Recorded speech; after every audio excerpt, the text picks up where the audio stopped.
Hi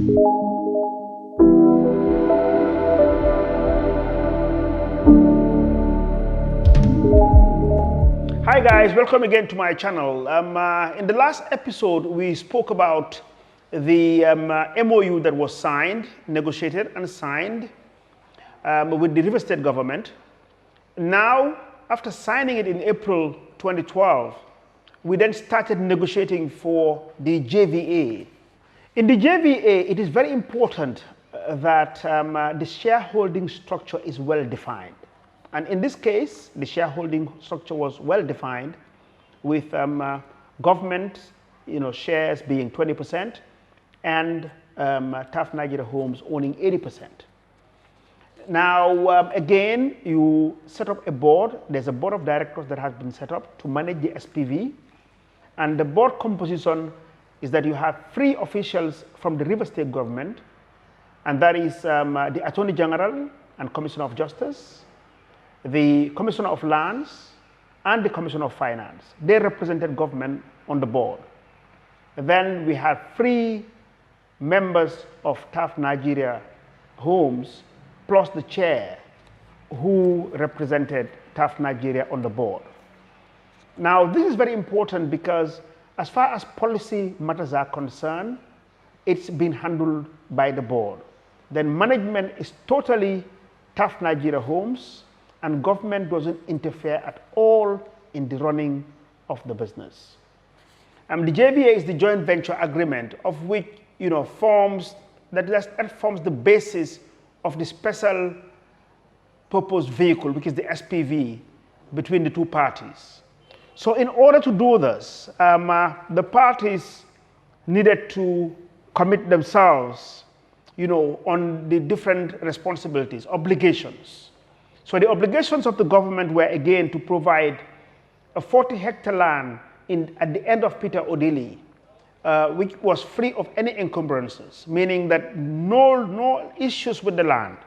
So that was done. Government also provided the land as one of their main obligations. Then, as the developers, we raised the initial capital, started building up our offices, and then did all the preliminary designs to work out the costs. Remember, I told you that we did the market and feasibility study. After that is done, then when doing the JVA needs to be very detailed out.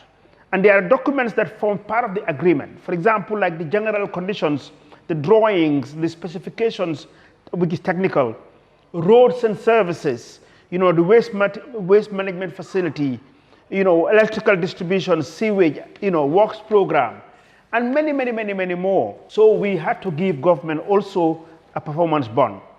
Then we had also key indicators for payment, because the contract or this agreement is Naira denominated. At the time of signing this agreement, the Naira was at 160 Naira to $1, because this project couldn't have been dollarized. Everything that we did was in Naira. Yes, later we will tell you about the challenges we went through with currency fluctuation. And then we had all the completion agreements that were all signed. Also, there were also conditions on delay, that if you delayed, there were penalties on it. These all form part of the agreement. And then we had the release of the performance bond. And then the board of directors and managers. The takeaway on this episode is that when you sign a JVA, it should be well detailed out. Every T must be cut and every I must be dotted, and you must get the best of lawyers to make sure they negotiate. Otherwise, if you have any problems, you will have legal issues. So the JVA was all signed in December with the governor of River State, then His Excellency Governor Rotimi Amechi. Thank you. Please subscribe and like our channel, our YouTube channel, by pressing the subscribe button. Thank you.